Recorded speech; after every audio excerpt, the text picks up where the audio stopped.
আজকে এসে যখন ক্ষতিপূরণের কথা বলছেন আপনারা, তখন দেখেন আপনাদের চিফ অ্যাডভাইজার শান্তির দূত সে ফেসবুকে বয়ান দিচ্ছে যে যারা এই ক্ষতিপূরণের জন্য সহযোগিতা করতে চান তার একটা ব্যাংক অ্যাকাউন্ট দেওয়া আছে, সেখানে নাকি টাকা দিতে হবে। এই রাষ্ট্রের নাগরিকরা কত কি দিবে আর কত কি দিবে? এই জুলাই আগস্টে রক্ত দিয়েছি, আমরা দিয়েছি, ছাত্ররা দিয়েছে, আমাদের বন্ধুরা দিয়েছে, আমাদের ছোট ভাই বোনেরা দিয়েছে, আমাদের শ্রমিক কৃষক, আমাদের যে মেহনতি মানুষ, আমাদের পিতারা রক্ত দিয়েছে। আলাদা করে রাষ্ট্র চালানোর জন্য ভ্যাট দেয়, ট্যাক্স দেয়, শিক্ষা পাই না, কোনো কিছু পাই না। জুলাই আগস্টের গাল ভরা গল্পেও সেই গল্প শেষ হয়েছে।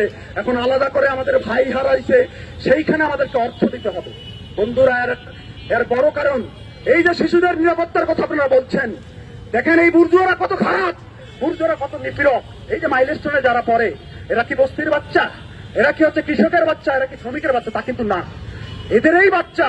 এরা কিন্তু এই এদের বাচ্চাকেই রক্ষা করতে পারছে না, এমন একটা নিপীড়নী বন্দোবস্ত কায়েম করছে সেইখানে। আর এটা যদি তারা কায়েম করে, তখন তো আপনারা এসে বলবেন শ্রমিকের বাচ্চা কোথায়, কৃষকের বাচ্চা কোথায়, তাদেরও নিরাপত্তা দিতে হবে।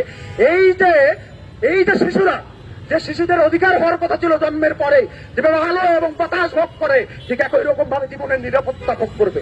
এই যে শিশুর জীবন শুরু হতে হতে যে শেষ হলো, এই নিরাপত্তার কথা তারা এই কারণেই বলে না, কারণ তারা কোনোভাবে এখানকার সংখ্যাবল মেহনতি মানুষের শিশু এবং সন্তান এবং তাদের জীবন এবং শ্রমিকের জীবন, সেই জীবনকে গুরুত্বপূর্ণ মনে করে না।